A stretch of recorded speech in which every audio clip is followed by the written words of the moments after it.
اللہ کے نام سے شروع جو نہایت مہربان ہمیشہ رحم فرمانے والا ہے۔ اس صبح کی قسم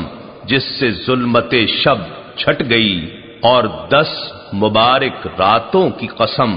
اور جفت کی قسم، اور طاق کی قسم، اور رات کی قسم جب گزر چلے۔ مراد ہر شب ہے یا بطور خاص شب مزدلفہ یا شب قدر، بے شک ان میں عقل مند کے لیے بڑی قسم ہے۔ کیا آپ نے نہیں دیکھا کہ آپ کے رب نے قوم عاد کے ساتھ کیسا سلوک کیا، جو اہل ارم تھے اور بڑے بڑے ستونوں کی طرح دراز قد اور اونچے محلات والے تھے، جن کا مثل دنیا کے ملکوں میں کوئی بھی پیدا نہیں کیا گیا۔ اور سمود کے ساتھ کیا سلوک ہوا، جنہوں نے وادی قری میں چٹانوں کو کاٹ کر پتھروں سے سینکڑوں شہروں کو تعمیر کر ڈالا تھا۔ اور فرعون کا کیا حشر ہوا، جو بڑے لشکروں والا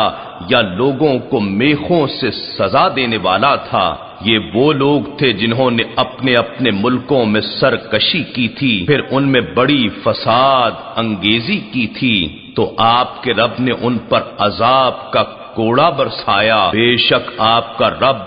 سرکشوں اور نافرمانوں کی خوب طاق میں ہے۔ اگر انسان ایسا ہے کہ جب اس کا رب اسے راحت و آسائش دے کر آزماتا ہے اور اسے عزت سے نوازتا ہے اور اسے نعمتیں بخشتا ہے، تو وہ کہتا ہے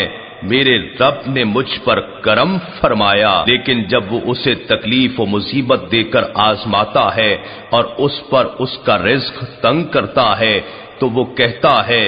میرے رب نے مجھے ذلیل کر دیا۔ یہ بات نہیں بلکہ حقیقت یہ ہے کہ عزت اور مال و دولت کے ملنے پر تم یتیموں کی قدر و اکرام نہیں کرتے، اور نہ ہی تم مسکینوں یعنی غریبوں اور محتاجوں کو کھانا کھلانے کی معاشرے میں ایک دوسرے کو ترغیب دیتے ہو، اور وراثت کا سارا مال سمیٹ کر خود ہی کھا جاتے ہو، اس میں سے افلاس زدہ لوگوں کا حق نہیں نکالتے، اور تم مال و دولت سے حد درجہ محبت رکھتے ہو۔ یقیناً جب زمین پاش پاش کر کے ریزہ ریزہ کر دی جائے گی اور آپ کا رب جلوہ فرما ہوگا اور فرشتے قطار در قطار اس کے حضور حاضر ہوں گے، اور اس دن دوزخ پیش کی جائے گی، اس دن انسان کو سمجھ آ جائے گی، مگر اب اسے نصیحت کہاں فائدہ مند ہوگی۔ وہ کہے گا اے کاش میں نے اپنی اس